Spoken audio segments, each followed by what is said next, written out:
It's no secret that Nintendo DS was host to some of the greatest mystery games ever made.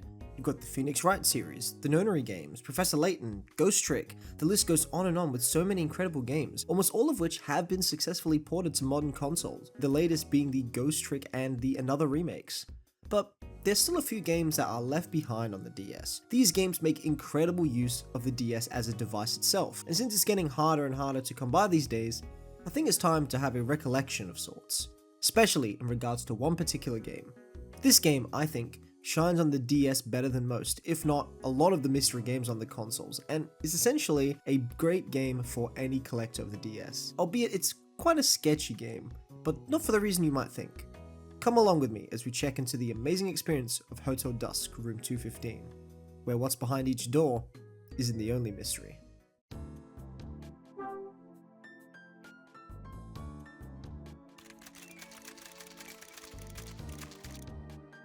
Hotel Dusk opens on Friday, December 24th, 1976. The streets of New York are bustling. Folks are busy buying last-minute Christmas gifts, and the NYPD are hard at work as usual. It's here that we meet Carl Hyde, a detective in the 99th Precinct, who is about to get a phone call which will change his life. 89th Precinct, this is Hyde. What the hell? Bradley?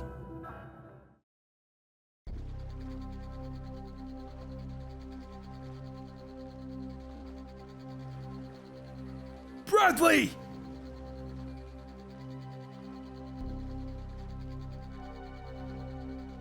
Don't move!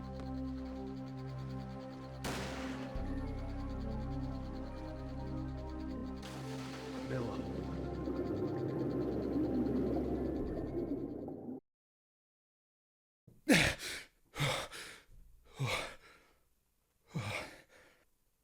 Just a dream.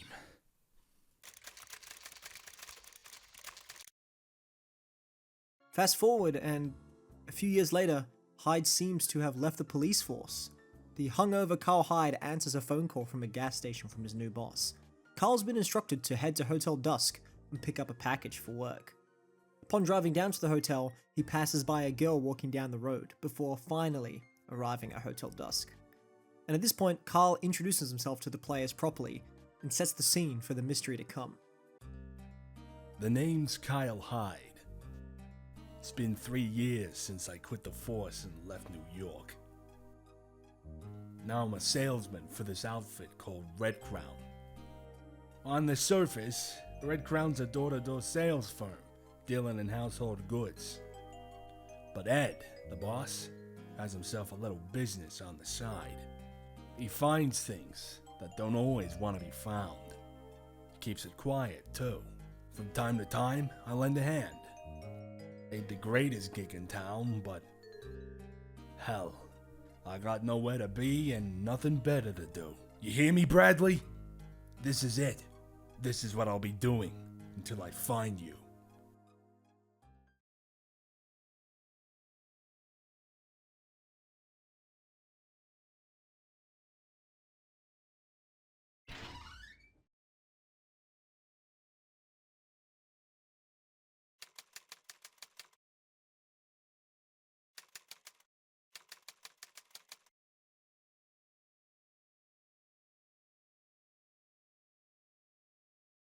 The first thing you've probably noticed about Hotel Dusk is how incredibly eye-catching the art style is. Like I said, sketchy, but not in the way you'd expect. We are given free reign at this point to explore the hotel straight from the get-go, but let's check in first. This little intro gives the player just a taste of how to interact with the world. You start to take note of how to walk around, the ways you're going to interact with things, and the correct ways to prompt puzzles.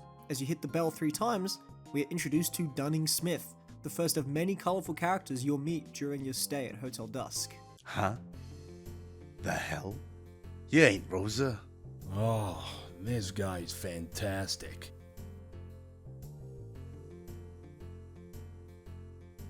The hell? Nice greeting. Excuse me? I don't care about your game. I need a room. And I don't like waiting at the front desk like some kind of delivery boy. Whoa. Sorry, buddy. Don't get all riled up on me now. Bit of a short fuse, eh, pal? Name's Dunning Smith, and I own this joint. Welcome to my own little slice of heaven, Hotel Dusk. Dunning Smith, huh? Seems like a grumpy piece of leather. In these little conversations, you can really see how awesome the rotoscope animation is. This sketchy style really feels alive, and I've yet to see a game really capture this notebook drawing style so well. On the DS itself, Hotel Dusk looks absolutely stunning. Having each character on each screen really helps emphasize the conversation. The boxes switching between the screens, forcing you to look back and forth at the characters and their animations, really helps keep this whole visual novel section very dynamic, and it will continue to do so throughout the entire game. After Dunning tries to upsell your room to no avail, it's time for Carl to sign his name to the guest register. Dunning takes note of Carl Hyde's name because, as he tells him, someone with the same name stayed here before, 6 months ago to be exact. He then gives Hyde the 215 room key. It's apparently the wish room where wishes are granted. There's a few rooms: Success, Daybreak, even Angel. As you continue your conversation with Dunning, you'll receive little prompts that let you interrupt him and ask questions. And as you ask things, you'll be able to extend conversations by pushing the points that interest you. It's a great way to once again keep conversations dynamic and add some player agency. Being able to push people and ask questions or not ask questions inclines you to write down some notes, which you can either do in-game with a built-in notebook or just keep one handy with you personally. After finishing up with Dunning, another guest enters the hotel, looking at getting the wish room, but unfortunately, we've just claimed that room for ourselves. With no time to lose, it's time to head to your room to fully check in. But an obstacle blocks the way. A little girl who is stuck playing on the stairs. She refuses to move because she's stuck and can't complete a puzzle. This is, well, yes, your first puzzle in the game. Nothing crazy to write home about. And with it completed, Hyde is hoping this kid will move out of the way from him. But instead, she throws a tantrum, throwing the puzzle all over the stairs until Hyde yells at her to pick it up. The puzzle's done. No, it's not. It's not? Why not? It just isn't. It's no fun if I don't do it myself.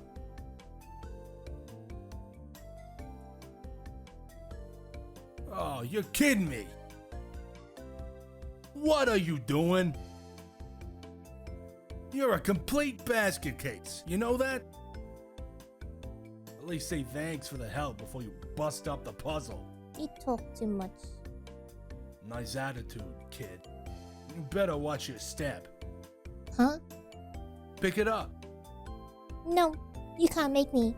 You threw him down, you pick him up. Well, you deaf or what? Answer me. Okay. Sorry. Little Brad's pretty ticked off that I scolded her, but at least she picked up the puzzle pieces. I'm done, okay? You happy? Thrilled. Sorry. I'm sorry. Please, don't hurt me. Fine, yeah, whatever. Come on, kid. Enough of the waterworks already. Hey, look. I didn't mean... I tricked you. Stupid jerk. The girl laughs at me and runs up the stairs. After outsmarting poor Hyde and making a break for it, she leaves a puzzle piece behind, which curiously has something on the back of it. This won't be the last time we see her. Stumbling onto the second floor, we encounter another guest, a man with blonde hair who seems a bit aloof. What's going on? Hmm? You don't look so hot. What? You sick or something? No, I'm fine. All right. Sorry to bother you. Hold it. Yeah? Who are you? Me? Kyle Hyde. I'm down in 215. I'm Jeff. Jeff Angel. Jeff Angel? Yeah, right.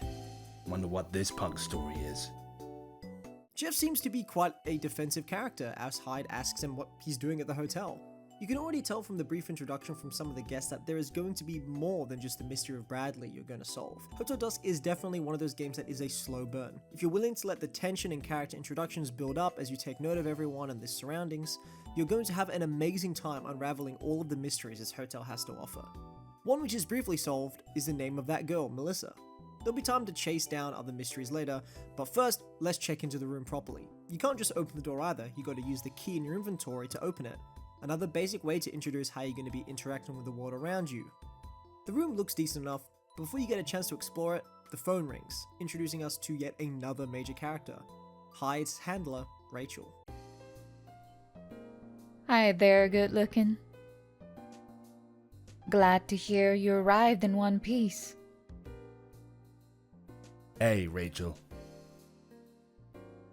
Right on time, I see. Like always. Rachel seems to have a very soft spot for Kyle. She loves to compliment him and make sure he's going well. Hyde seems to have put up a little emotional wall between them though, and their dynamic and chemistry is great to see and evolve as the game goes through its motions. With the package at the hotel still not arriving, Hyde needs to kill some time, so we may as well explore the room. It's your standard hotel room, some apple painting, motel art, brochures, got a functioning toilet at least. The only thing Kyle brought is a suitcase, which of course makes the player want to investigate it. This is the first proper puzzle of Hotel Dusk. With the suitcase key broken when you try to use it, we'll need to figure out a way to open it. Now, after exploring the room, your first instinct is going to be to use a paperclip on the desk. By stretching it out using the stylus, you can create a basic little lockpick to use and open the case. It's interactions like these that start to showcase the potential of the puzzles you're going to get later on in Hotel Dusk. Unfortunately though, the wire is a bit too thin, meaning we'll need something thicker to get the suitcase. Before we even have a chance to look around for something else, we are introduced to our next major character, the bellboy who brings us our package. But this bellboy has a past, one that surprisingly Hyde knows. See ya, man. I gotta blow. I gotta blow. Wait a No, second. I mean, I gotta go. Gotta go, Hyde. Ah, crap. Wait a second. Don't move. Ah! That voice. I know your voice. Nah, that can't be. Can't be. Why? Well, Look at me. I gotta go. What's up with this guy? What's he hiding? Time to get a good look at his face. Hey, Yeah? I said, look at me. I grab the bellhop's chin and yank his head up. You! Aw, man. I know you! Damn it, man. Ah, damn it. Louis! Fine. You got me. Of course. Guess there ain't nothing I can do about it now, eh? Long time no see, Officer Hyde. Kid's name is Louis DeNonno, but he'll always be Louis to me. Last time I saw him was the winter of '76, 3 years ago. He was roaming the subways of Manhattan, picking pockets for a living. This is Louis DeNonno, a former crook that Hyde had the pleasure of arresting many times on the subway back in New York. It seems as though Louis has tried to get his act together these past couple years and has moved out of Hotel Dusk to steer clear of his old life of crime. Something interesting though is that despite someone saying with Kyle Hyde's name 6 months ago, Louis doesn't remember this guy, which is especially odd as he was looking out for people who had known him in his past life. Something definitely isn't adding up. Louis also seems to chill out a bit once he learned Hyde isn't part of the police force anymore. He seems like a genuinely chill dude, just dealt a bad hand, and now he's trying to rectify that. One of those sleazy yet likable characters that are prevalent in a lot of old school mysteries. After Louis heads off, it's time to finally see the package, and it turns out we've received the wrong one. The large box only contains a notebook with the title, The Secret Word. As we head to the front desk to rectify the mistake of Louis, we run into Melissa who says she's lost something important, and because of it, she can't see her mom. It seems that she's just traveling with her dad for whatever reason, who is apparently a surgeon, and her mom is named Grace, and she works at an art museum. The kid draws a picture of her mom in the notebook. I think she got some stunning accuracy right there. This potential vital information saved and secured in the book, we can now give her the puzzle piece back. And after a brief introduction from her father, we head down to the lobby to see yet another familiar face. The girl that Hyde saw walking down the road, who is mute and was brought in actually by Jeff, who picked her up on the side of the road. The hotel maid, Rosa, comes in to talk about the young girl's arrival. She points out that her name is Mila, which is very important to Hyde. Bracelet? Wait. That looks like...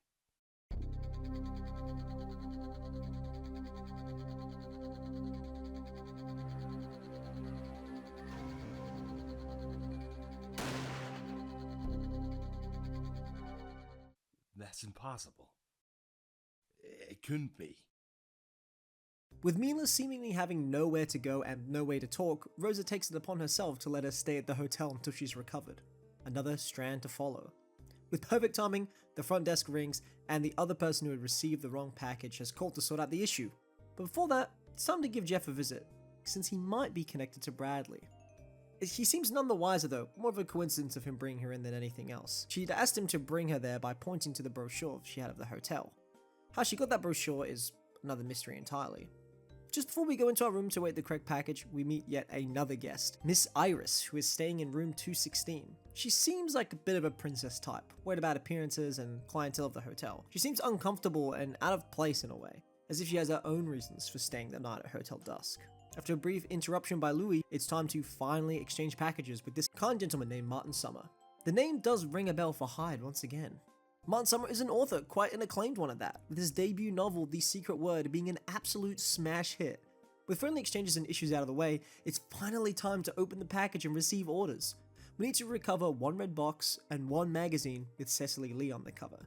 This is the real part of Kyle Hyde's job. He isn't just a traveling salesman, rather he recovers goods for people who have lost them. That's why he came to Hotel Dusk after all, not to sell some cheap goods but to find some. After a quick call with Rachel to confirm the order list, it gives time for Hyde to think. Already in the first chapter, so much has happened. We've been front-loaded with a bunch of new faces, items, and mysteries that may or may not lead to Bradley. The end of each chapter closes with a sort of revision. All the major information and key points will be retold in the form of a multi-choice question, allowing both the player and Hyde to reflect on the most important aspects before your next chapter. What we really need to think about is that someone named Kyle Hyde stayed 6 months ago. There's a red box and a magazine to collect, and Louis from his past is here, as well as the mysterious Mila with Bradley's bracelet. The revision also sometimes gives us new information, like that Hyde and Bradley were working undercover on a case involving a bunch of art thefts. There's going to be a lot to uncover, like I said. This game is a slow burn. Each game after the first one is a bit more streamlined and easy to digest. As the strings of each mystery pull, you'll get to unravel an incredible and intricately designed game. Shall we? Now that I know what I'm looking for, it's time to start searching the hotel. But this job feels different somehow. Off. Maybe it's cause I ran into Louis. I haven't seen him for 3 years. Or maybe it's because there was another guest named Kyle Hyde. Guess that girl I met behind the front desk could be behind it too. Whatever it is, Bradley, I can't get you out of my head. I feel like I'm gonna find something big here. Something that's gonna lead me to wherever it is you disappeared to. Tell you what, Bradley, I think it's gonna be a long night.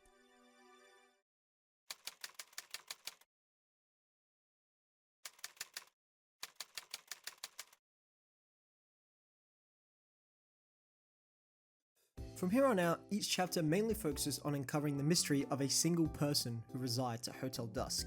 It breaks down the entire mystery piece by piece, leaving breadcrumbs for future mysteries in the later chapters as you're uncovering the one in front of you. I personally really like this approach, as it makes you keep your eye out for future leads, but it doesn't fully distract you too heavily from the current goal.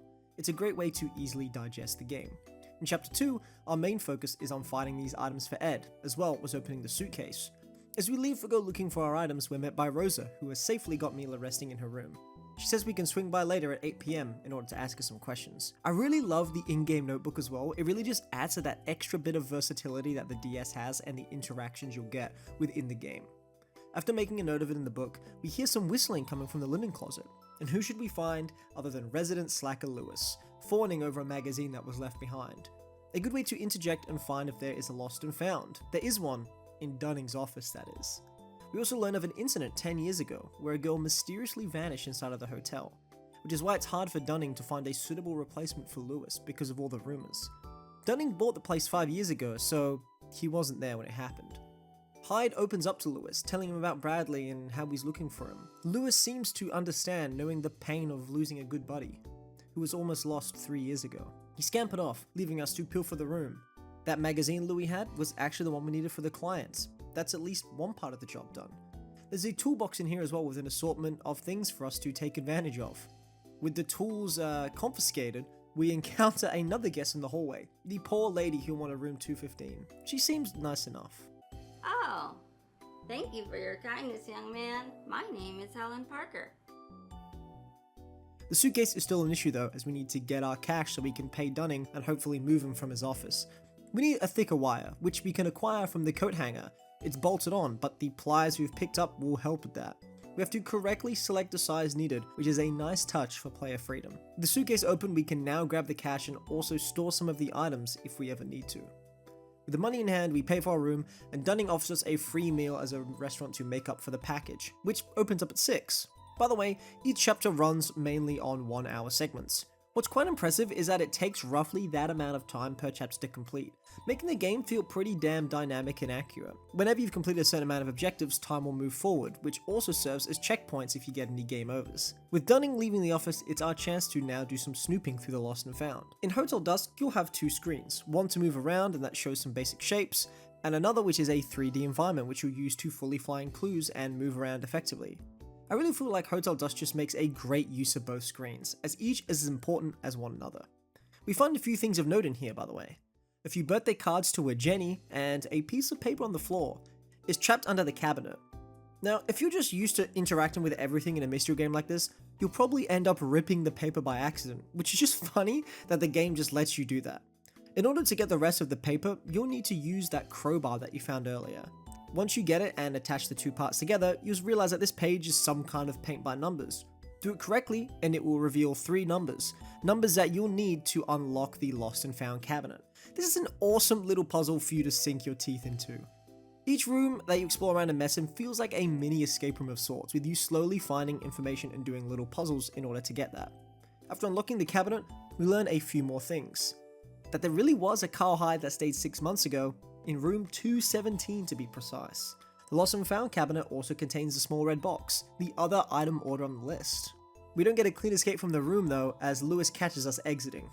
Louis seems like a decent guy despite his past. You actually get the choice to tell him the truth about what happened to Bradley or to lie. So, why you quit being the man in the first place? I know you said you were canned, but what'd you do to lose your badge? Well, this is Hyde. Bad news, Hyde. Bradley. What the hell? Hey, what gives? I screwed up a case. Oh, trip, man. It was 3 years back. My partner and I were working a case. We were investigating a series of art thefts. Art thefts? You talking about that crime ring? Ever heard of Nile? Did you say Nile? Hold it. That's something you knew about? Is the Pope Catholic? Yeah, I knew. So you were undercover? No, I was in the office, pushing paper and drinking bad coffee. Wait, so it was that other detective that was running with Nile? Yeah. Oh, wow, man. What are you mumbling about now, Louis? I never thought meeting up with you again would clear up that. It all makes sense now. Yeah, so that's how it was. Telling Louis the truth seems to trigger something in him as he starts lining up the dates in his head. But before we can press him about it, he's called by Rosa and we get paged. Seems Ed is back and wants to have a chat with us. Ed has some friends in the NYPD, and he's learned that Nile, the same crime syndicate connected to the art thefts, are looking for Louis. His buddy Danny got shot 3 years ago and killed while he was hauling a bunch of money and art goods for Nile. He dies, then Louis disappears. Louis lining up the dates and being cautious of talking to Hyde is starting to click. Now is a good time to confront Louis and see if he really does have a connection to Bradley. Since he's a slacker, he's a bit hard to find, so this forces you to explore a bit around the hotel and get your bearings. The place is pretty small and it's easy to get acquainted with quickly, which is nice. With the variety of locked doors and all sorts as well as you try to explore and find them, you start to get excited about certain rooms, thinking about what they could hold behind them. Our next door though is Louis's room, which sits at the back of the hotel.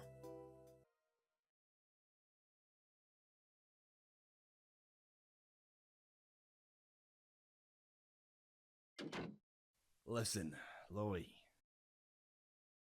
What gives, man? Why you gotta come in here? We need to talk. Yeah?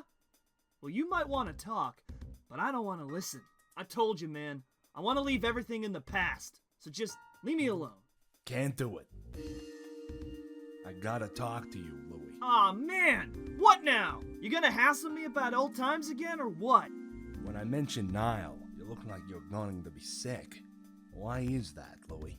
This is our first interrogation in the game. Each chapter ends with one of these. All the small clues you've gathered within the chapter and a few others lead up to the important interrogation sequences.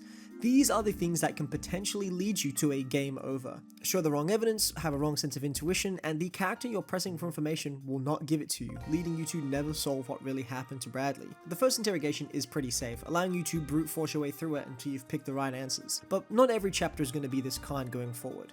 It's a very satisfying way to end each chapter and also helps make the chapters a bit more digestible. At the end of these interrogations, we always have the recap moments, which make great stopping points. I personally believe Hotel Dusk is really one of those games best enjoyed in bite-sized chunks. Play a chapter or two a day over the course of a week in order to let the mystery of Hotel Dusk really sink in, and make the ending all the more satisfying and memorable.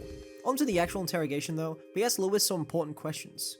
We learned that Jay, a mysterious man, was the one who killed Danny, not Louis. Jay seems to be a man who worked for Nile, as an insurance man. They'd get paintings insured, then Nile would steal the paintings, the insurance money would roll in, and Nile would then resell the painting back to the owner. A simple yet effective money-making endeavor. Danny was the man who stole the paintings and helped move them. His next painting was an angel painting. He was planning on stealing it from Nile himself, in fact, selling it and making a break for it to live his dream. Not his own suggestion though, this was Jay's suggestion. As for the money, Louis isn't the one who has it, and Louis fled the city because his friend died and he was worried he was going to be next. Even after all this questioning, it seems Louis knows even more and is willing to share that Jay killed Danny, with proof. This is how every interrogation ends, with a sort of confession. By the time I got to Danny, too late, man. I could barely talk. But he managed to tell me one thing. Said he'd been tricked. Said Jay was a cop. Then he actually apologized to me. Said he was sorry he couldn't get us the money. Damn it, Danny. Louis. Officer Hyde, what you told me earlier in the lobby? You know, about working the Nile case? The part about that guy working undercover's what done it. I figured it out, man. What? Look at this picture.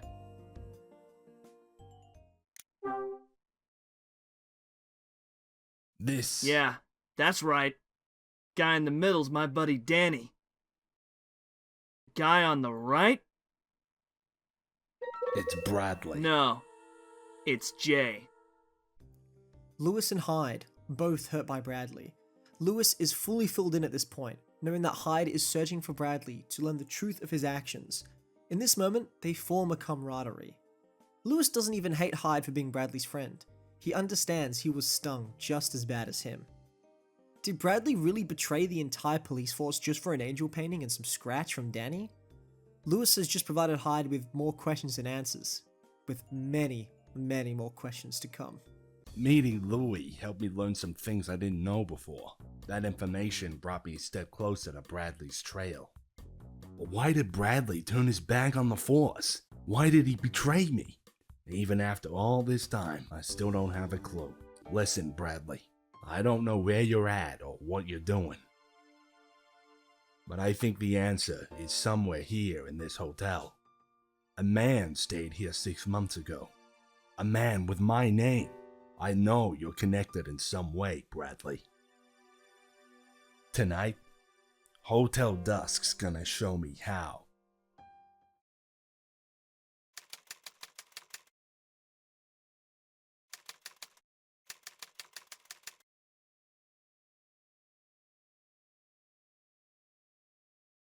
Chapter 3 starts at 6 PM, meaning the restaurant is now open. As Hyde comes down to the stairs, he witnesses an argument between Melissa and her father. After Melissa storms off, we finally get a proper introduction to Mr. Kevin. Kevin also seems interested in Hyde's name, as he thinks he's heard it before. What's your name? Oh, that's right. We haven't... This is a bit after the fact, but let me introduce myself. I'm Kevin Woodward. I'm a surgeon at Robbins Memorial Hospital in Santa Monica.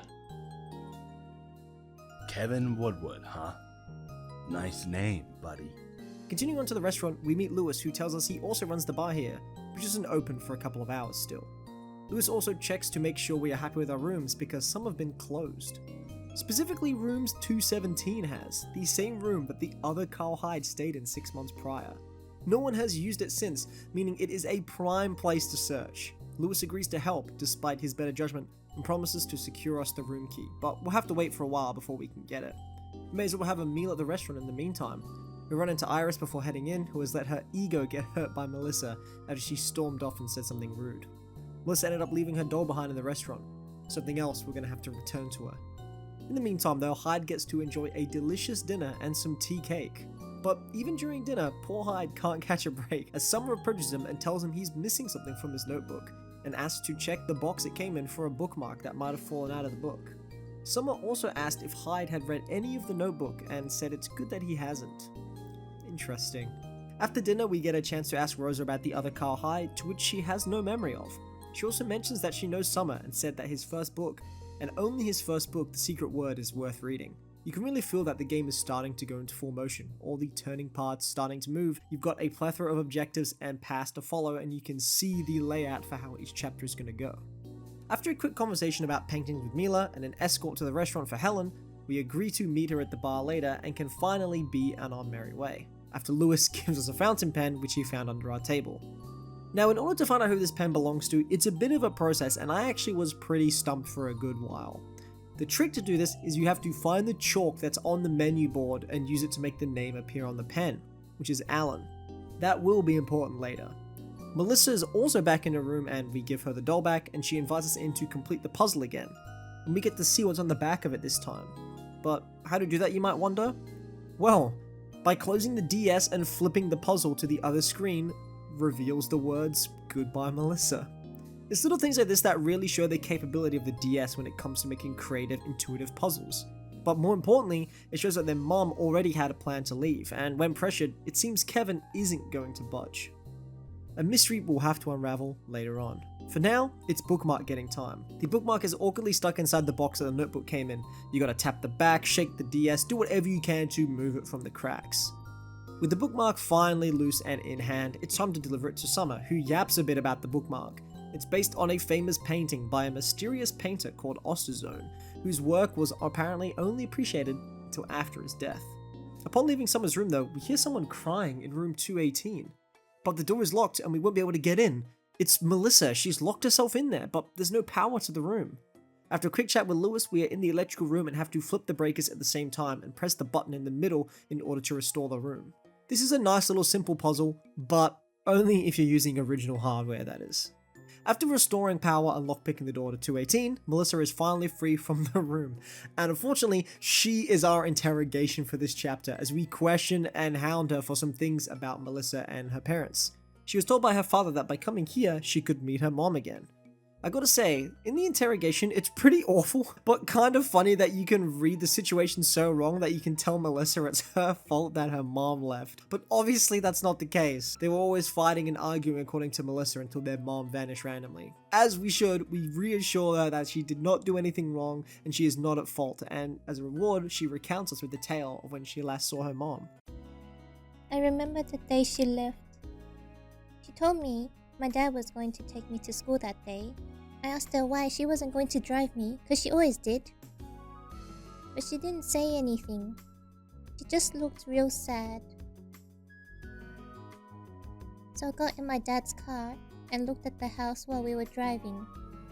My mom was looking out the window and watching us. She was crying. She was looking at me and crying. She was gone when you came home?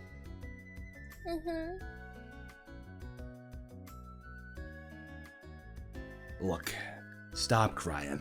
Crying's not gonna bring your mom home. Get back to your room.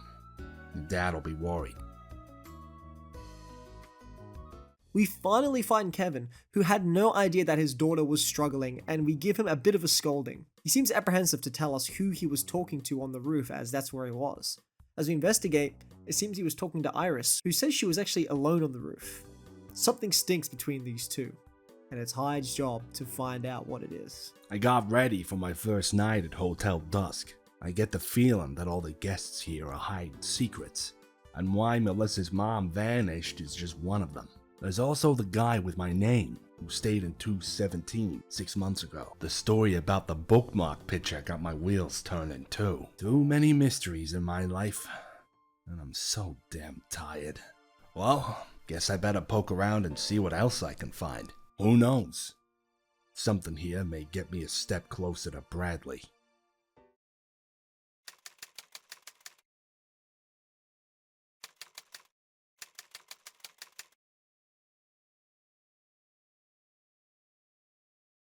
Now, I'm sure at this point you're wondering what all these extra plot points have to do with Bradley, and the true mystery behind Hotel Dusk.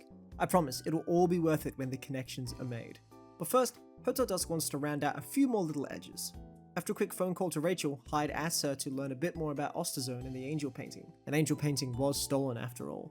Louis also arrives to give us the room 217 key, and we can finally start to see if there are some traces of Bradley at the hotel. Room 217 has some pretty solid evidence of Bradley being there. For one, it has his lighter. There's also a photo of a young girl and man, but neither of them are Bradley. With the only other curious thing being in here is a painting on the ground. There's not much more leads to follow. Huh? Hyde, what in the Sam Hill do you think you're doing? Got lost. Isn't this the bar? Really, Mr. Hyde? And where did you get the key to open the door? Angel. Ran a dunning and sang like a canary, did you? Maybe.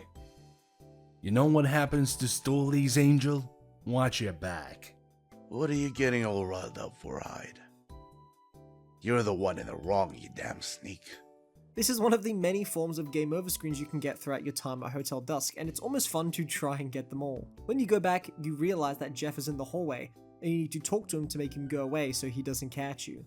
These little mistakes are pretty funny, but of course they can be a bit frustrating as they can set you back 20 or so minutes, meaning you've got to reread and skip through all that dialogue. That's why I recommend making some backup saves every 5 to 10 minutes. After successfully getting the goods from 217, Hyde returns to his room to make a discovery. The floor is wet. It seems someone has broken into the toilet and left a surprise. Well, not that kind of surprise. There's something in the tank.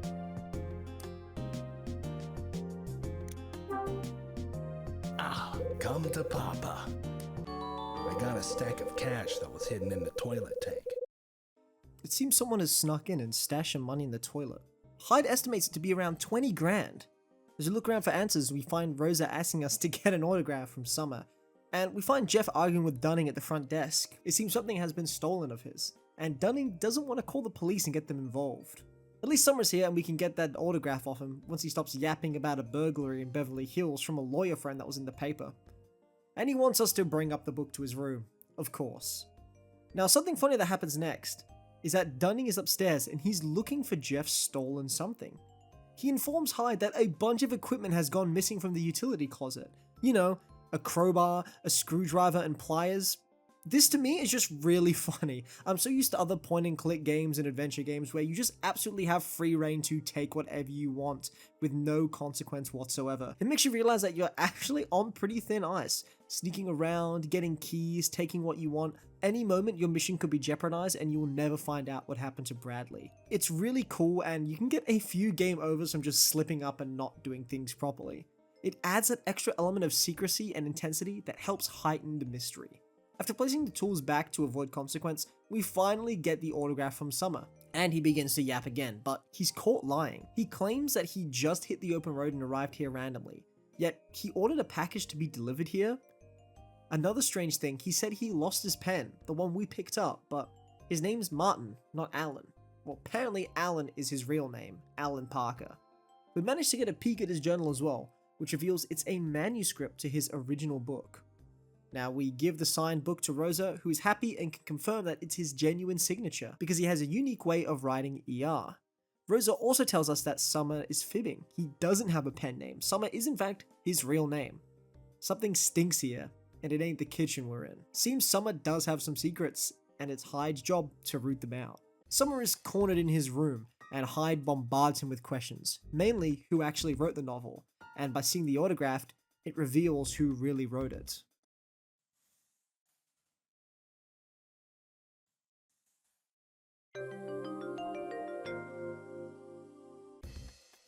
There's no way you wrote the story in this notebook. Look at the ER. That's not how you write them. Not even close. It seems Hyde has hit the nail on the head, and someone reveals that he didn't even write his original novel, and that he's being blackmailed by someone to make sure his secret doesn't escape. The real story is that he stole a novel from his friend, Alan Parker, the day before he was going to submit it. Since he felt he had no chance of success himself, he stole his friend's work, and it's haunted him to this day. He wanted to confront Alan and apologize, but the day after submitting the manuscript, Alan went missing, and he's been gone ever since. 10 years it's been. Some were attempted to write other novels, but they never achieved the same success. Martin's assistant found out and blackmailed him with the notebook as ransom. The reason this all went down at Hotel Dusk? It's because apparently this hotel is very special to Alan, for whatever reason. But at least that's one small mystery buried, and I promise it's relevant, but there's still a pile more to uncover. Searching room 217 confirmed my hunch. Bradley was here 6 months ago, but now I got some other things to take care of before I can follow up on these leads. The guests here eat, sleep, and hoard secrets like squirrels hoard nuts.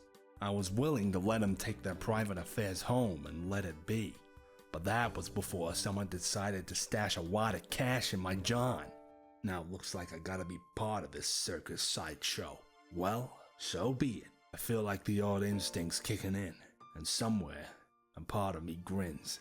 I'm still looking for anything that'll lead me to Bradley, but nothing's stopping me from taking out the trash along the way.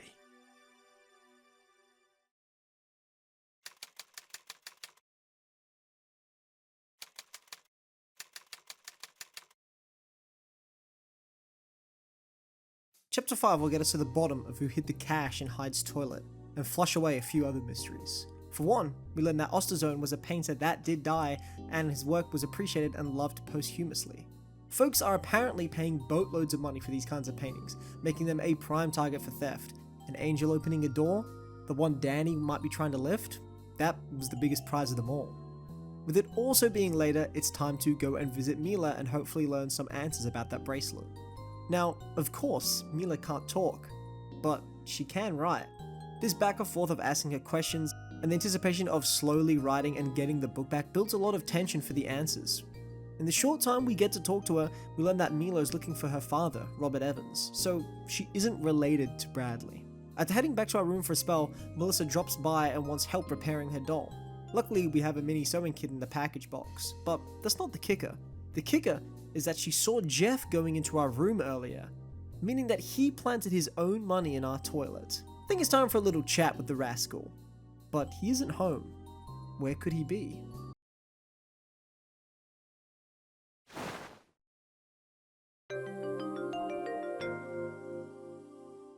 It seems Mr. Angel has been quite the busy man in the laundry, but not with detergent or softener, with a more explosive powder.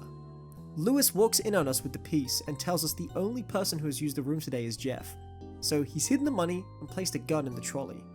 Louis devises a plan to distract him while Hyde goes pilfering in his room, and we find a few things.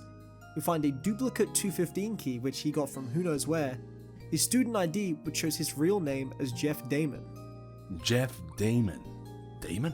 I've heard that name before. Oh, right. It was in the lobby paper. Seems there was a burglary in Beverly Hills last night. Quite brazen, really. The victim was an attorney named Larry Damon. Mr. Damon happens to be a friend of mine, you see. I do hope he's doing well. What the hell? Is the attorney in that article Jeff's father? Before we get a chance to confirm with the paper, Jeff arrives to catch us in the act. Now, Jeff is the first tough nut to crack out of all the interrogations. Despite the connections already being made, the money and the gun missing, Jeff having the same name as the lawyer who was robbed, it's still not enough to make Jeff crack. After all, you don't have all the evidence at your fingertips. After a quick break to check and confirm the paper, which does indeed state that money and a gun was stolen, as well as having Jeff's cash in hand, we can finally get him to crack. For this segment, you have to make sure you're asking the questions and revealing the goods in a certain order. Otherwise, he won't tell you everything. But once you do get it right, it's very satisfying to see the confession play out. Jeff tells us about his father, that he's a defense lawyer, defending the worst of the worst. He's so bad, in fact, that he's a defense lawyer for a lot of organized crime, especially Niall. It also makes sense that Summer is a friend of this guy. After all, if he were to be taken to court for plagiarism, he'd need someone good to get him out. Jeff hates that his father's a scumbag and devised this incredibly stupid robbery in order to get back at his dad. Jeff set all these traps and plans to run to the police and tell them what his dad really does for a living. But Jeff doesn't see the big picture. I don't... Knock this crap off! He tossed the cash, the gun, and the student ID on the floor. This is yours. Take it and go home. Go see your father. You think this is a good plan? Think you're smart? What happens when you go to the press and start talking about how your old man's mobbed up? You think Niall's just gonna sit back and do nothing? Go ahead. Shoot your mouth off. You and the old man can push up daisies together. But... Shut up! You want your papa away from Niall? You want him to keep breathing? Here's what you do. Take your sorry ass home and never do anything like this again. How? How am I... What am I supposed to do then? You want the old man to change? You change first. Stop depending on him for everything. Try standing on your own 2 feet. Mr. Hyde. Do that, and your old man will come around. You'll be showing him how to live. Now get out of here. It seems everyone in this hotel is connected to Niall in some kind of way, and each time a mystery is solved, it's bringing Hyde closer and closer to Bradley. We're officially halfway through the tale of Hotel Dusk, and it just gets bigger, better, and more personal from here. Jeff's yawn was sad in a pitiful sort of way. Another father and son story gone wrong. It did convince me of one thing though. People do stupid things, but when you ask them, they always got a reason. Tell me, Bradley. Why'd you do it? For what price did you sell our trust? Your soul. Maybe that's what I want to know. Maybe that's why I'm chasing ghosts and lies. The sun sets and Hotel Dusk retreats into darkness, like the shadows that creep across the floor. I'm moving towards an answer.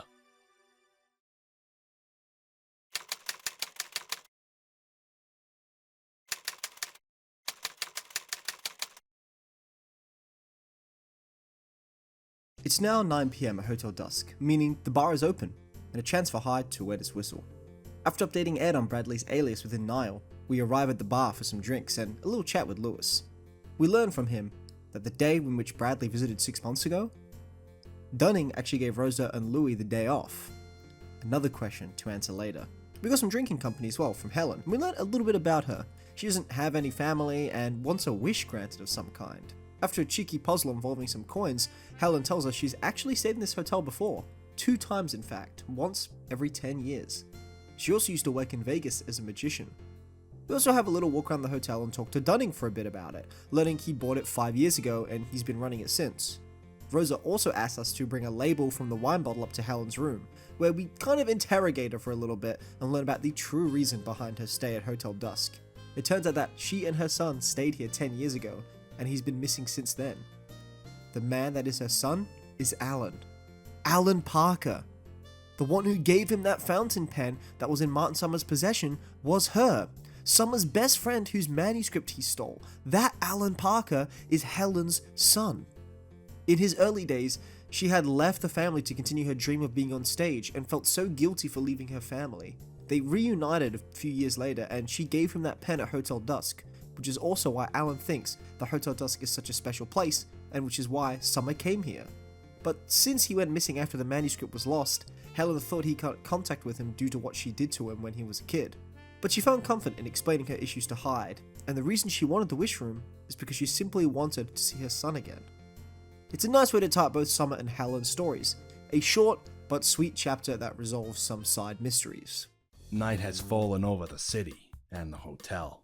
I know the dark. It's a cover that lets people's bad sides run wild. Envy, doubt, grief, they all come out at night. Bradley. What do you think of at night when the darkness comes? I've got until dawn to find out.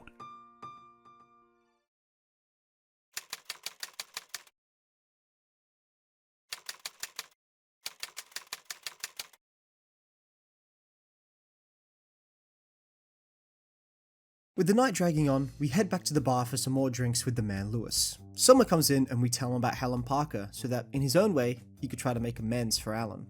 Summer also makes the connection about Iris, who seems to be the same girl on the magazine cover we saw the way back in chapter 2, as he was trying to remember where he saw her. Melissa also rocks up at the bar looking for her dad, who seems to keep going missing.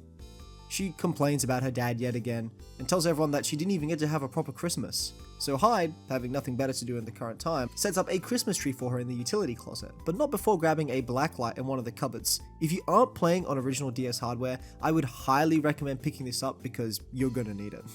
We set up the Christmas tree with Melissa, and a few other guests of Hotel Dusk come to see it, including Mila. We get to ask her a few questions and find out that her dad is missing, and that's why she's looking for him. Her dad actually works at an art gallery, Gallery May in Santa Monica.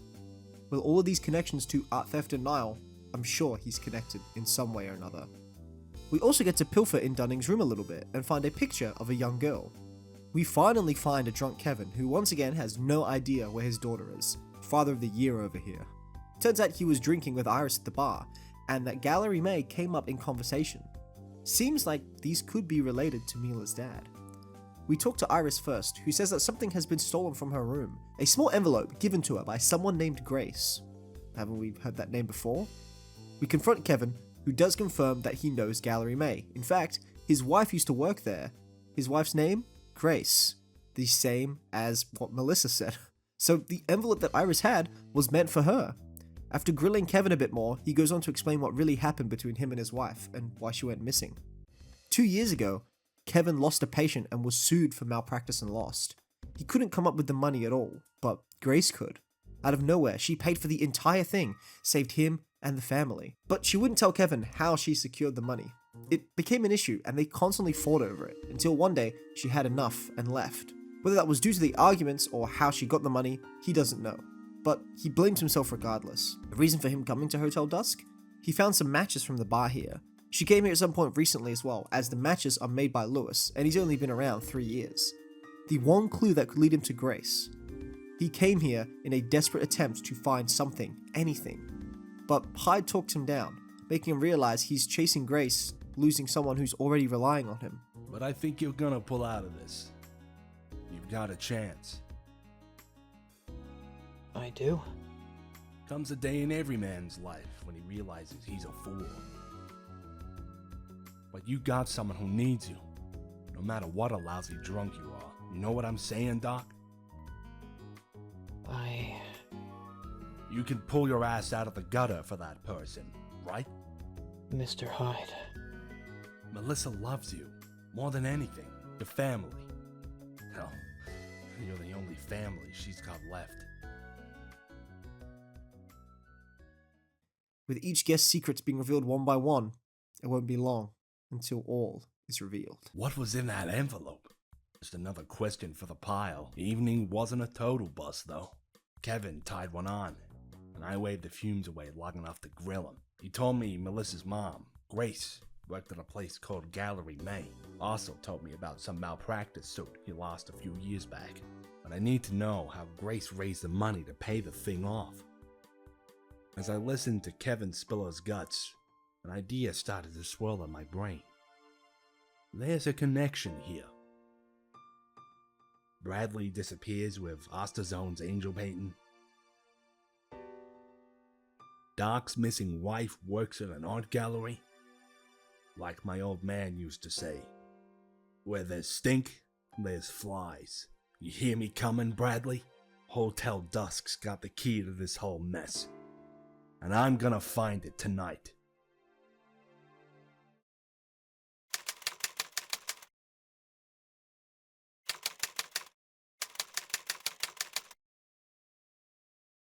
The pieces are slowly coming together, and as a player, you might see how Hotel Dusk's puzzle is going to fit already. Something I love about this game though is how it weaves these seemingly unrelated characters together to create a connected narrative. After all, it is a small world. With so many red herrings and connected twists, it's really great to see the slow burn of Hotel Dusk play out. There's still a few of these leads to follow though, the main one at the current moment being the mysterious envelope that was stolen. Luckily, we find it pretty quickly.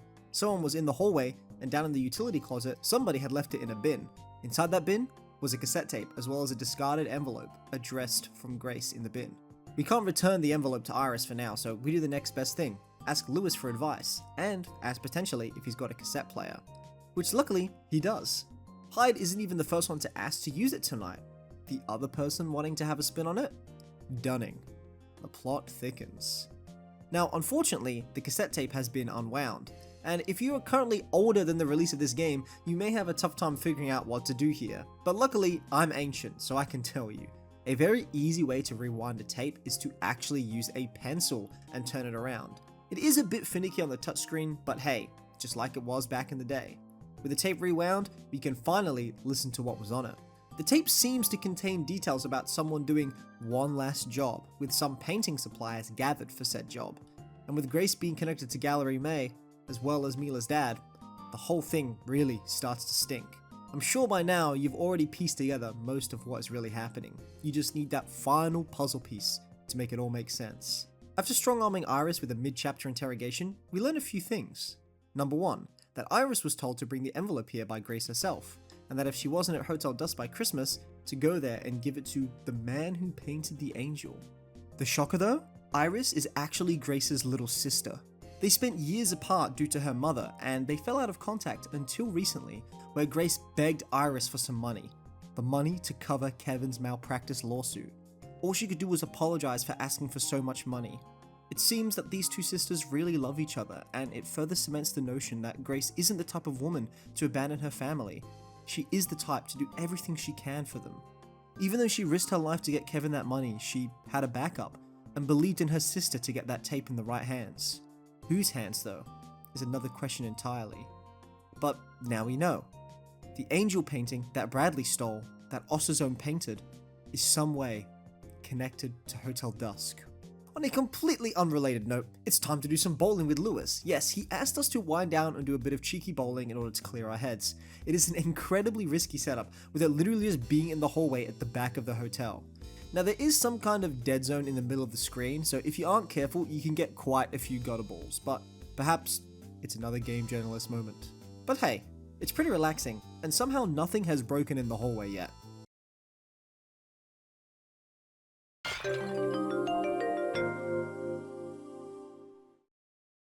Man, that's Dunning's plan. Guy loves that stupid plan. Aw, man, he's gonna have my head for that. What have we here? Huh? This is... I got an old key. That a key? What's a key doing in old man Dunning's plant? As if on cue, Rosa arrives just in time to see the mayhem of the pot plant. Luckily, she didn't see us pick up the mysterious key that was inside of it. She's more concerned, to be fair, with a certain missing Mila. So while Louis cleans up the pot plant and tries to find where the key leads, we head around the hotel to try and find her. Mila is on the roof, and it turns out that her and Rosa had a little bit of a falling out. Rosa asked her a few questions and said something that startled Mila. Here, write down what she told you. I hand my notebook to Mila. Mila writes something in my notebook.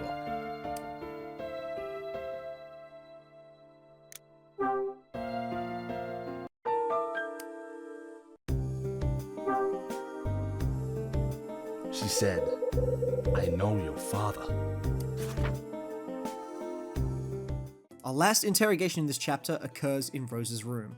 Rosa has some pretty decent intuition and realized a few things herself.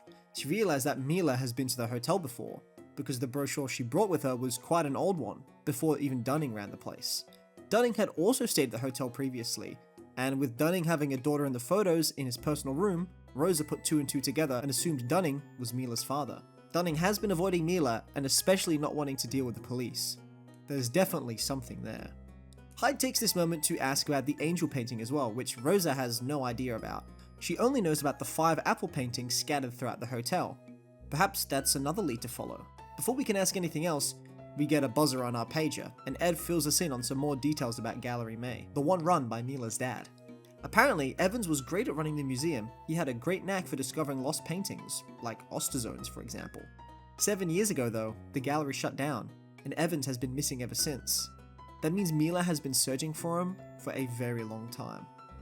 You can now feel the threads coming together. There is just one missing puzzle piece that connects all of these together, to the gallery, to Bradley, and to the painting of the angel opening a door. Iris's tale, Rosa's confession, Ed's new info. Things are starting to come together, but I still got questions. Questions about Mila's father, Dunning's daughter, and some picture of an angel. The strands of this mystery are starting to fray. I can see them getting rough around the edges. And Bradley, I think your story is the one thread I need to pull. The one that'll make this one thing unravel.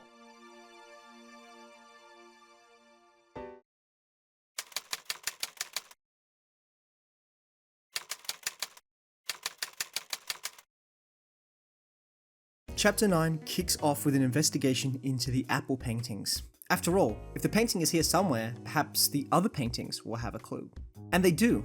Each of these apple paintings has a different number of apples, and they each have a letter hidden on them somewhere. The issue is, we can only find 4 of these paintings, but Rosa said there are 5.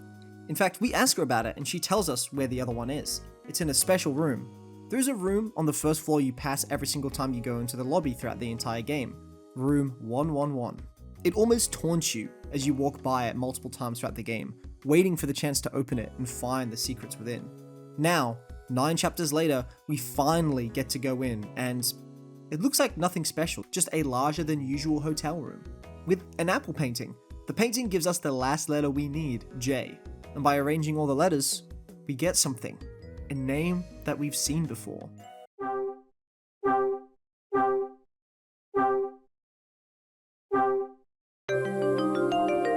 Jenny?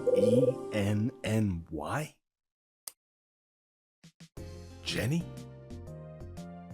If I arrange them in order of the number of apples in each painting, it spells Jenny. Jenny. Wait, I've seen that name before. It was on the birthday card I found in Dunning's office. Just as we go to tell Rosa our revelation, tragedy strikes. Mila has fainted, and Hyde needs to help wake her up. Now, there are a few ways you can do this. You could tap her face with the stylus, yell to try and wake her up with the microphone, or you could perform CPR. How do you do that? Simple. By putting her face next to Hyde. By closing the DS. I know this is also a solution to another puzzle earlier in the game, but there's still multiple ways to do it, and I just love the way Hotel Dusk utilizes the DS, making the puzzles be solved not just within the game world, but with the console itself adds so much to Hotel Dusk, it's awesome. But that puzzle solution isn't even the biggest surprise we get. Once Mila wakes up, it seems she can talk again. Her memory came back, her memory of her and Jenny. They were in this very room. Her father had brought her to this hotel and left her with Jenny while he went to do something. At some point, the room went dark and Jenny was kidnapped. By who? She doesn't know, only that it was a man. This apparently was when Mila was 9, 10 years ago. The reason she knows this is because she was asleep for a long time. She was in a coma for years, only waking up recently and then immediately began searching for her father. With only an old brochure to guide her since the gallery was closed, she made her way here until the events of tonight unfolded. Poor Mila. Luckily, someone else at Hotel Dusk can tell us a bit more about her. Mila was kept at Robin's hospital, and Kevin is a surgeon there. He actually tells Hyde the story about Mila being in a coma for years, and every month, her father would come to visit, but stopped 6 months ago. The curious thing though, someone with Carl Hyde's name checked in to visit her 6 months ago. This confirms that Evans and Mila are linked to Bradley and Niall. The truth is so close, I can almost taste it. Time to update Ed about the whole situation and see what else he has dug up. Turns out Robert Evans also used to own Hotel Dusk. He brought it, shut it down, then 3 years later, he sells it to Dunning Smith. The Dunning Smith. Rosa is at the door and tells us something tragic again. Dunning has taken Mila after learning she can speak again. This leads us on another search of the hotel, where we run into Louis first. He's found where that mystery key goes. It goes into the cellar, a room which has also been locked and unmarked for the entire game, but it's definitely a door you would have come across a few times as you've gone into the kitchen for a couple of puzzles. Once Hyde checks Dunning's room, he's going to head there. We now get to have a decent look around his room, and we find a few curious oddities. There's a bunch of birthday cards, all addressed to Jenny, which Hyde now realizes is Dunning's daughter. Dunning and Evans in some form were in cahoots, and Hotel Dusk is right at the center of it.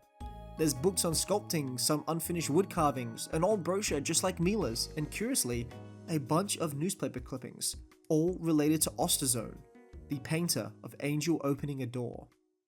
On the back of the brochure is a drawing of the wine cellar, hinting to some kind of secret door. This is our strongest lead.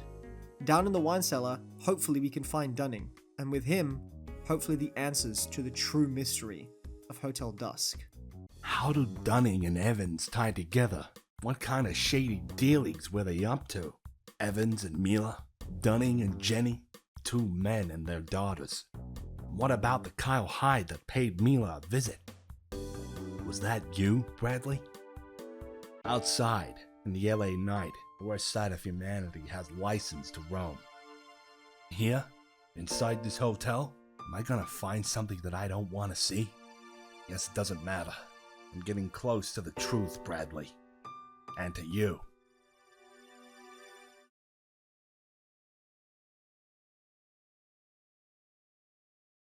What the? Louis!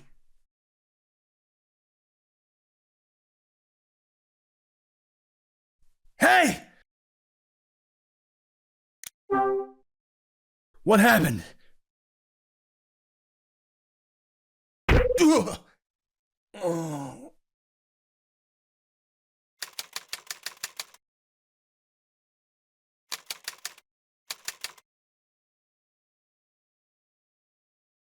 Our final chapter of Hotel Dusk begins on the floor of the cellar.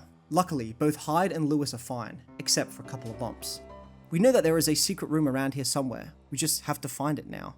There's nothing too crazy looking around, until you notice 2 half-drunk whiskey bottles and a conveniently empty slot in a whiskey carton. By filling up the bottle and placing it there, it will unlock a secret door descending into the basement of Hotel Dusk. The basement is devoid of any personality, just a long brick hallway with a single door at the end. But hopefully this door has some answers. It's barred shut from the outside, meaning you can make your way in. The room is pretty barren. A single computer sits at the desk, and a few books are scattered around, like this life trivia book that talks about graphite being a good conductor. I'm sure this isn't foreshadowing a puzzle in any way. Huh? Footsteps?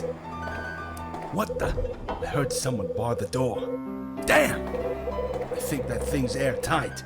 Hyde has been locked in. This creates a race against time. The more things you interact with, and the more time passes, the less air Hyde has, which will lead to a game over. This is definitely the hardest puzzle room in the game, and it should be. It's the true finale of Hotel Dusk. While we still have some air left, we investigate some things on the shelf, like an old guest register, which proves Grace was here 2 years ago, and the Lone Blue Book, a small story about Osterzone and how incredible he is, written by none other than Robert Evans. There is a card with a date inside, something we can use to unlock a combination box found in the drawers.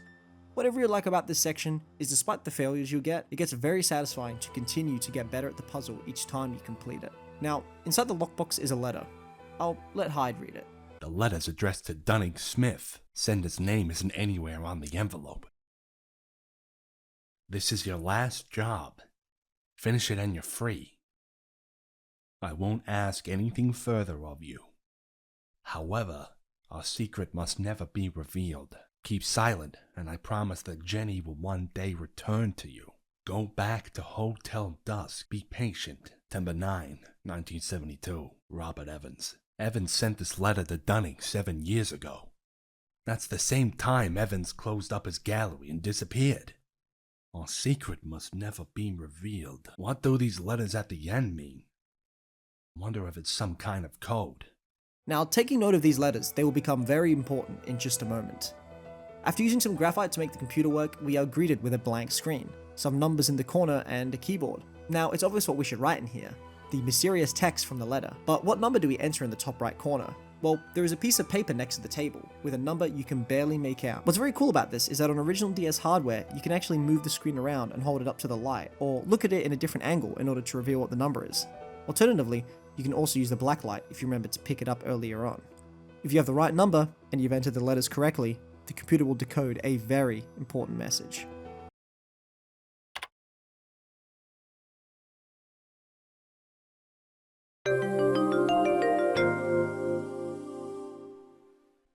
Osterzone is Dunning Smith? Well, holy crap. This thing's some sort of code breaker. And this is the secret that was never to be revealed. Huh? Yo, Hyde! You in here? Louis luckily comes to our rescue and unbars the door. And since we were out, and Rosa hasn't seen anyone leave, it means Dunning is still down here somewhere. By searching the hallway, we find some loose bricks. With the help of a hammer from the other room, we bring it down, and it reveals not just a room, but a studio. An art studio. This studio is completely packed with painting supplies and canvases. Hyde also takes the opportunity to explain everything to Louis, that Dunning was a painter, he's Osterzone, and he's making these amazing creations to which Robert Evans would put up at a gallery for a fortune. Dunning had to keep doing it because Niall had his daughter, and he still hasn't seen her. But how do we really know this is definitely Osterzone's painting studio? Well, with the help of a palette knife, we can make that revelation from a canvas on display that has recently been coated in white paint.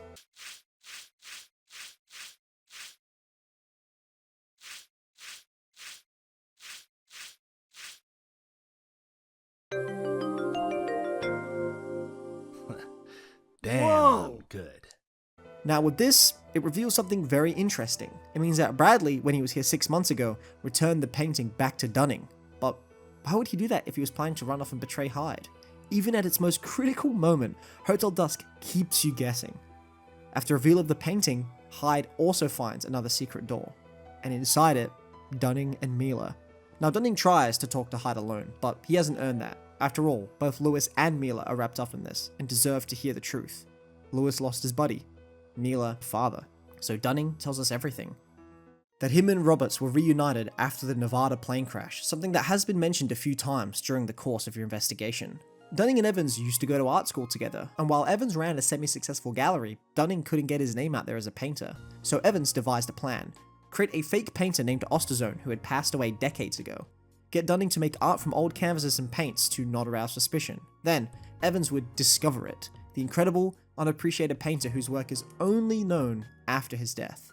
The perfect way to not only boost up a gallery's reputation, but to boost up your wallet. Evans got way too deep in this, and unfortunately, started doing business with Niall. Meanwhile, Dunning was getting depressed. Osterzone was getting praised for all his work. Dunning had no credit and, more importantly, no motivation. He wanted to stop painting. That was when Evans invited Dunning to Hotel Dusk. This whole time, Evans was setting up this hotel as a secret studio. Dunning could work on paintings uninterrupted in a new environment. And this was not a suggestion, by the way, but a demand of Niall through Evans. When he refused, Niall kidnapped Jenny, promising only to return her if he continued to paint. So he did. But Jenny never returned. Dunning began to lose hope, and said he would stop painting. But Evans instead gave him the deed and rights to Hotel Dusk and told him to just wait here and to keep waiting until Evans returned, so that when he did, he could have Jenny back. But Evans never returned, and neither did Jenny. So Dunning just continues to wait. A couple years ago, Dunning gets a visit from a girl that knew he was Osterzone and threatened to expose him if she didn't get a painting. I think we can assume that that was Grace 2 years ago. She got an Osterzone painting, sold it to whoever, maybe even Niall, to get money for Kevin. And in doing so, she wrapped herself up in their issues, and was most likely a part of why she disappeared. The tape that she gave to Iris was to give to Dunning, to give him a way out and maybe to get his Jenny back.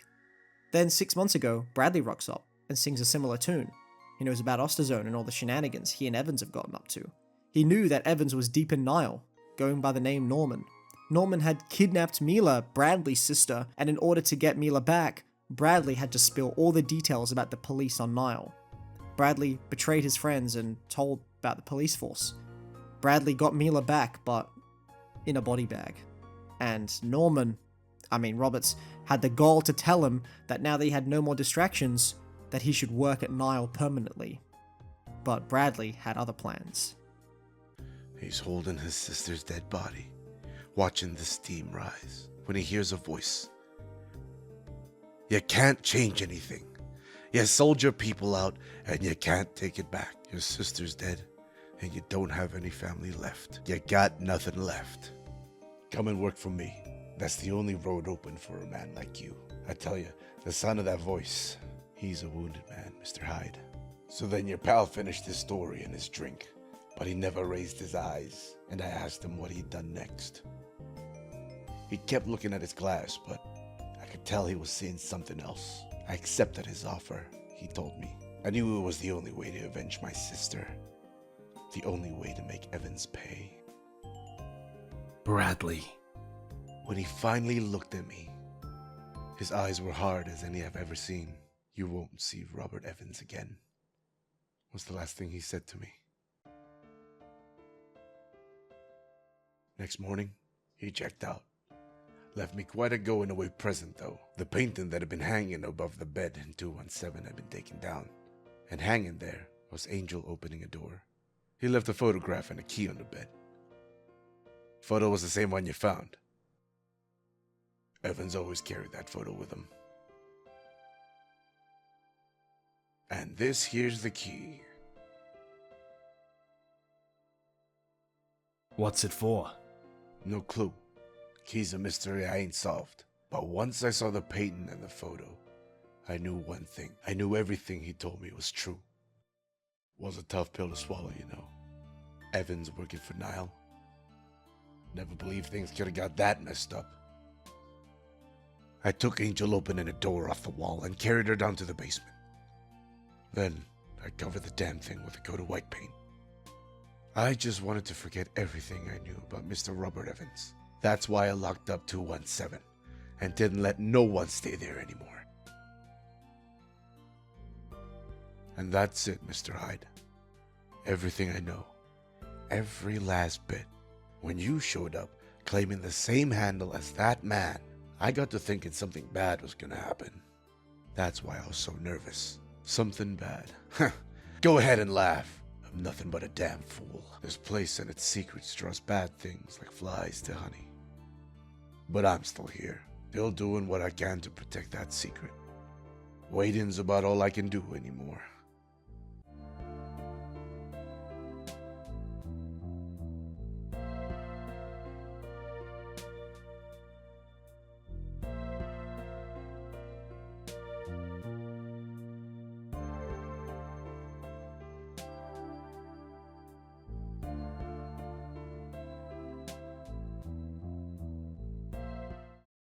Now we finally know why Bradley did what he did.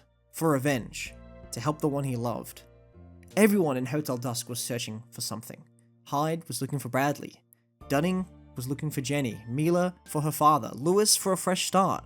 Rosa for independence. Iris, Kevin, and Melissa were all looking for Grace. Helen and Summer for Alan. Jeff looking for respect and attention. Everyone was looking for something, and they did kind of find it in a way. Maybe wishes really do come true at Hotel Dusk. After this huge revelation and mystery being solved, that Bradley was in fact here, that Dunning was Osterzone, that all these people were inexplicably linked, Hyde tells this information to Ed, and Ed tells him one last bit of new information. I just got off the horn with the guy who wanted the red box in the magazine. He settled the bill, but said he didn't care about getting the items back. Ed, wait. That means those items were just... Listen, Hyde, lie down. Get some rest. You need to clear your head. I'll call you tomorrow.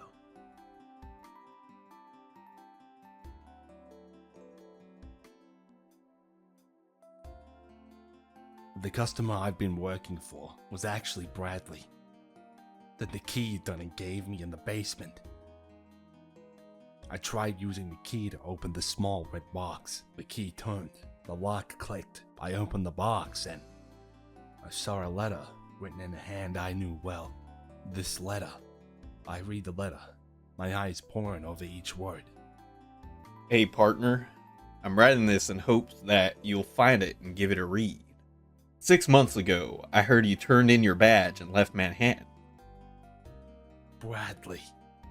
I figured it was my chance, so I arranged for you to be here. You know why I did it, don't you, partner? Because I know you. Because I knew you'd solve all the riddles, hidden in this dump of a hotel. I knew you'd discover what happened here, and what happened to me. You're a damn bulldog, Hyde. I knew you wouldn't let it go. I had to believe that. 3 years ago, I betrayed you. I put your finger on that trigger, and I made you pull. You know, Hyde, I can still hear your voice, asking me why. You have any idea how angry you sounded? Of course, you always were the crazy one. But every time I hear it in my head, I see the way Evans killed my baby sister. And I remember the day 6 months ago when I took my revenge. I know you understand, Hyde. So I'm on the run now. Niall wants me dead. Cops want me dead. Some laugh. Partner? Stop looking for me, Kyle. My way is a dead-end street. Let me go. I'm a ghost now. Signed, Bradley. Bradley. I can see the surprise on his face when he hears her name for the first time. Mila. He stood by her bed and watched her sleep, thinking all the while of his Mila. Then he took the bracelet off his wrist and slipped it onto hers. And then... Tell me something, Bradley. Did you watch and wait when Evans came to see Mila? Did you kill him?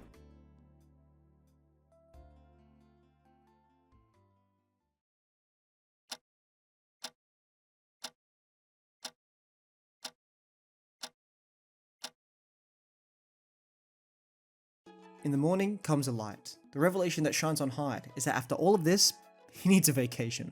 He still needs to chase Bradley though, knowing that now he's definitely alive. As you make your way to check out of Hotel Dusk, you get to have a little chat with all of the people staying. They thank you on their own ways, talking about how you helped them and how they might even help each other. It's incredibly cathartic seeing all these plot points and mysteries finally tie up. While it might not be perfect for some, like with Alan and Grace still missing, at least Iris has found some family, and Helen and Summer can look for Alan together. Summer even plans to write a book on Hyde. It's especially sad to say bye to Louis, who has been an absolute bro throughout the entire game. Dunning even expects Hyde to come back and stay in the future. With Hyde all checked out, I guess it's time to depart from Hotel Dusk, and maybe search for the next window of opportunity, hoping it'll be the last window Hyde ever has to look through.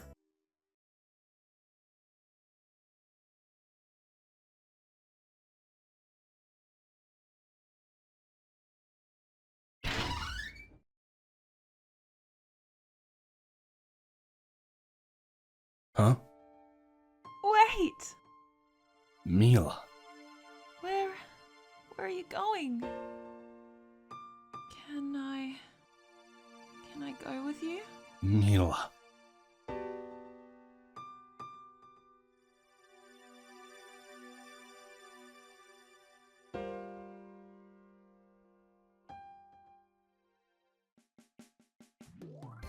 And there we have it, a recollection of Hotel Dusk. There is so much to love about this incredible game, the gorgeous style, the unique puzzles that take advantage of the DS, the slow yet incredibly satisfying plot that hits you over and over with a bunch of great twists. The catchy soundtrack takes full advantage of the DS's sound chip. There's so much to love about Hotel Dusk. It's one of those games that would be really hard to see come to modern systems and to be done well. They'd have to make a lot of changes, even more that they did with the and other remakes. But I hope that if they do decide to do that, they keep the sketchbook style, and maybe add some puzzles related to how the Switch works to keep everything fresh. But until then, why don't you give the original Hotel Dusk a try? I did leave out quite a few details, and a few mysteries that you can solve in your own time at the hotel. If you play through New Game Plus, you even get access to some other rooms you didn't get in the main game. Give it a shot, perhaps you could even find the secret second room. But whatever you do, whether it's find everything or just stay for a while, I know you'll have an amazing time at Hotel Dusk. Thank you all for watching, and I hope you enjoyed a look at Nintendo's sketchiest mystery. I'm Aguaka, and before I go, I gotta remind you to keep shredding. See ya!